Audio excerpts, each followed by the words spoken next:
found that they had cleared the place. No one was buying Big Macs tonight. So a small impact there at the very least. We had some photos taken, and then we went to the door of Mcdonald's, which was opened by, to our surprise, their Director of Communications, who showed up personally, clearly because he is the man who has to make the decisions about how to report this and what to do about it tonight and first thing tomorrow morning. So he wanted to see it with his own eyes, and that's because we've all come out tonight, so well done everyone.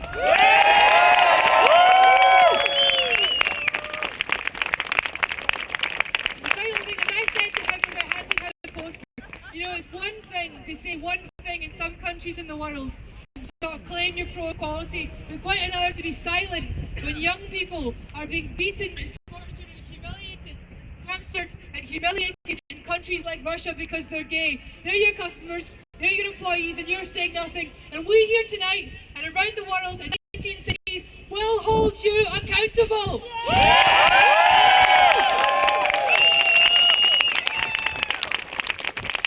Thanks everyone for coming. I'm gonna, Peter, I think in general don't always deserve the last word. Peter, where are you? Oh, he's vanished. Maybe he's off for a Happy Meal or something, I don't know. Peter, we're offering you the last word to say goodnight to everyone. Thank you all.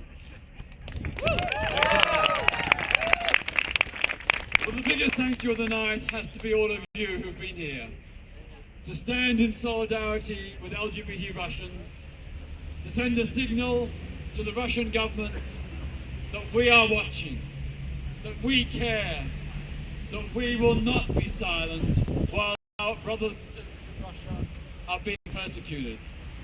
Our message goes out to David Cameron and his government, to the Russian government, to all governments, to the International Olympic Committee. Defend and uphold Principle 6. Principle 6 of the Olympic Charter states clearly discrimination is not an Olympic value. The Russian government, way back in 2012, banned the hosting of a gay pride house at Sochi. The same kind of gay pride house we had here at the London Olympics in 2012. They banned it. And the International Olympic Committee went along with that ban.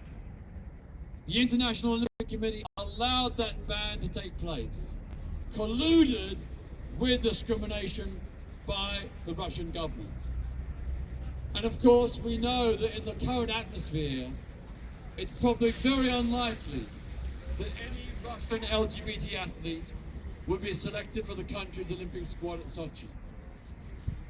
It's almost certain that an LGBT athlete in Russia who came out would not be selected. And again, the International Olympic Committee has done and said nothing. So we're going to be sending a letter to Thomas Bach, the president of the IOC, tomorrow, to call him out and the way in which his own organisation, the International Olympic Committee, is failing to uphold the Olympic Charter. And we'll mention this protest tonight. We'll say that you were here to stand in solidarity with everyone, everywhere, who believes that discrimination is not an Olympic value. So huge thanks to you. Let's finish with a mighty cheer of solidarity to all our Russian friends, gay and straight, who believe in human rights. Thank you.